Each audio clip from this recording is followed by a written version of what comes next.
Hi, my name's Remi Tawose, or for the full name is Remi Ekundayo Tawose. I'm the co-founder and one of the directors for DMAC UK, a presenter on Ujima Radio. Trying to get people awakened to African music, because African music is coming through. This play is the culmination of, I think, almost about 20 years of my life. It's called Beware This Is Lagos. It's a one-man play. It's just me, yeah. I was born in Kaduna in Nigeria. There are three main tribes in Nigeria: Hausa, Igbo, and Yoruba. And I'm Yoruba. So my parents spoke Yoruba to me every day. So therefore, Mungbo Yoruba Dada, Monso Yoruba Dada. That means I hear and speak Yoruba very well. Kind of just remember my fires at my grandma's house, wearing raggedy shorts and raggedy t-shirt, playing around with my brother. My mum's story is a very complicated story of my dad not really looking after the family and she having to sort of bring us up and make very, very strong decisions. For instance, which ones of her sons she was going to bring to the UK. I left Nigeria when I was 6. I was brought to my mum and my stepdad's house in Easton, discovering that I had 2 sisters that I didn't know anything about. I didn't know my dad. It was easy enough to start believing that this guy was my dad. The streets were level. Do you know what I mean? It wasn't as the journeys are in the rubbled streets in Nigeria. Houses were all lined and everything was in a structure. Whereas in Nigeria, it's sort of, someone will plonk a house here, plonk a house there. Didn't understand a word of English to start with. I think I learnt that in less than a year. My parents decided they were going to put us in private school, which was a big mission for them. My dad had 2 jobs, my mum had 3 jobs. I was one of the only black kids in many of the schools I went to. Got scholarships in most places, but just got into fights. Some were racially motivated, majority were just people thinking that they were better than me. I just didn't have the quality that they all had. But then again, I suppose I wouldn't. My parents lived in Easton, drove a Datsun 120Y, and their parents lived in Clifton and drove Mercs and Ferraris, so what the hell. And by the time I was 10, I think I saw my passport for the first time and realized that actually I was not who they said I was. And from there, I think that's where my war started. Now I think I really brought out the rebel in me and just sort of wanted to know who my dad was. Finally got expelled, really, out of a lot of schools. Ended up in Clark's Grammar School. My stepdad, I remember him sort of handing me over to headmaster saying, right, this is my son, but he is your son now. Yeah? Whatever you want to do, beat him. If he has put his flute out of order, beat him, I tell you, beat him. I was expelled out of Clark's as well. I'd be making my way back home in these multicolored blazer, with a badge on it and a cap and shorts, and oh my God, that was candy for some of the kids in Easton. And I realized what I needed to do, and that was, if I can't beat them, join them. So when the time came, and my dad said, well, I don't know what school to put you in, I said, St. George. It's up the road, do you know what I mean? And you may not like it, but that's where I should be. My first conflict was with the toughest kid in the school. But me and him became very good friends thereafter. I'd gotten into some groups and gangs and whatever. My mum decided that she needed to get me to Nigeria. I was 15.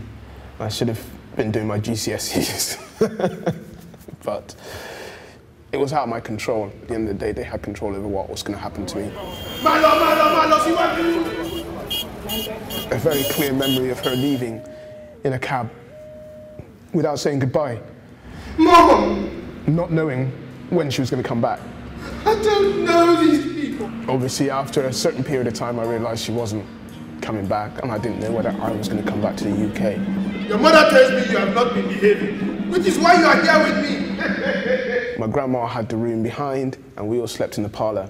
My cousins and my nephews, I was about 16 kids, in what was really a really dilapidated room. It took about 4 days before the honeymoon period wore off, and once that happened, I realised that actually I'd had to get some work. There was a programme a couple of months back on the rubbish dumps in Lagos. We were watching that programme thinking, I worked there on that rubbish dump, picking rubber soles for European companies, 50-kilogram sacks, carried them for 5 miles. and got paid anything between 5 and 50 naira per sack. If you want to understand the balance of currency, it's 250 naira to the pound. Battered. I got to find a new job. Met my real brother. We got into a fight almost immediately when we met because we didn't know who each other were. So now I met my dad, realized who he was. Actually, he was an alcoholic. Felt really, really disappointed. Just so disappointed. I suppose maybe I was thinking in a very Western way, because I know that my brothers weren't feeling that at all. They were like, well, yeah, that's what he is. I didn't get out till the beginning, just before 1992. My mum came back and got me. My status here would have diminished after 2 years. So she either had to bring me back or just accept that, I was going to be based in Nigeria. In arriving back, people were surprised to see that I was even back. They thought I just disappeared, I probably even died. I was old enough now to leave home. And my dad, I was taller than him now, and Nigeria toughened me up, something chronic. I moved out into a very bad house with drug addicts and everyone else in it. When you mix with people like that, you kind of mix with not necessarily what they intake, but what they do in order to achieve their habit. I was a terrible criminal. In St. Paul's here, people were getting shot and right, left and centre, and there was a lot of talk about groups like the Aggie crew, and who was actually led by the King Aggie, who was the kiddie that I first got into a fight with when I got into City Academy, St. George. And I got into a little bit of trouble myself with the police. Eventually had to do some time, and when I came out, I moved straight to London, moved out of Bristol. You can get kind of drowned in this little area and not come out of it. And when I left and I saw London, buzzed right off it. I was chefing and teaching dance, and my dad was always saying, "Oh, you will never be a dancer. You will never be a dancer. I don't pay this much money to go to private school. You can be a dancer." Just didn't get it. I was fantastic. I was a great dancer. Saw Scotland, wow, what a place, Cornwall, Devon. Became a bit of a hippie. I started making yurts and just really changing the way I looked at life. And it didn't change my rebellion, but it changed the way I used it. I stayed out of Bristol for a full 10 years. I returned in 2005 to Bristol. And in returning to Bristol, I think I found my centre. Got together with my partner, Tuve. I suppose I became a dad as soon as I got together with her, because she already had Maya, who at the time was just turning 3. Then I got into theatre with Travelling Light Theatre Company, doing plays for young people. The latest one was Ali Baba and the 40 Thieves at Tobacco Factory. With theatre, it puts people in a place where they wouldn't always be. I've always been writing poetry, just like I've always been dancing. I think I try to bring all of those things into my acting, into the way I approach life, which then boiled up to that decision to go back to Nigeria. A few days before I'd left, I was working with Travelling Light and our fusion group. We were devising different ideas. What would my worst fear be? And I acted out the fear of being stuck in Nigeria and not being able to leave. I went back on a Nigerian passport. 2 weeks. I was there, saw my family. Got to the airport on the day to return on Saturday.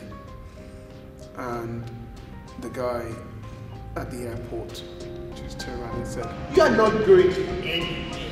Listen, let me get on Bristol on you here. I'm just going to tell you right now, I need to get on that plane. My father had this business, now I have it. And I will tell you, I have the power." We returned back to my uncle's house. That night, we were held up at gunpoint and robbed. I lost quite a lot of equipment that day. Returned back to the airport where, yes, my papers were signed off and I could get on the plane. Got to the plane, the same guy was stood there who told me, "He's not going anywhere because he has the wrong papers." Well, here's the paperwork. No, he doesn't want to have a look at it. You have this practice in Nigeria, which is you lay on the ground, front first, prostrate down, and beg for whatever it is. I got close to doing that, and I think the part of me that wasn't happy to do that was the British part that just said, actually, you know what, you're only human. I eventually left the country on the Friday. Here we say, "Oh, so how was back home?" We're talking about Nigeria. I was in Nigeria, but Nigeria wouldn't let me go back home to the UK. And when I got back here, One of the first things I did was just write that entire story down. The second was get my British passport. To produce something good comes from experience, and all that experience comes from bad experiences, so that you know how to do something good. I've advanced in my life and in my career. I'm running a dance studio, which I've wanted to do, but I didn't think it was going to be possible. And I think for me as a youth worker as well, which is the other hat I wear, I like to be able to sort of say, hey, look, it's happened to me, I do know it, I get it, but it doesn't always have to be like that. You know what I mean? You can change this or you can change that. And I know a lot of people who have probably lived the kind of life that I've lived and not come out the other end of it. So I feel lucky. What are we waiting for?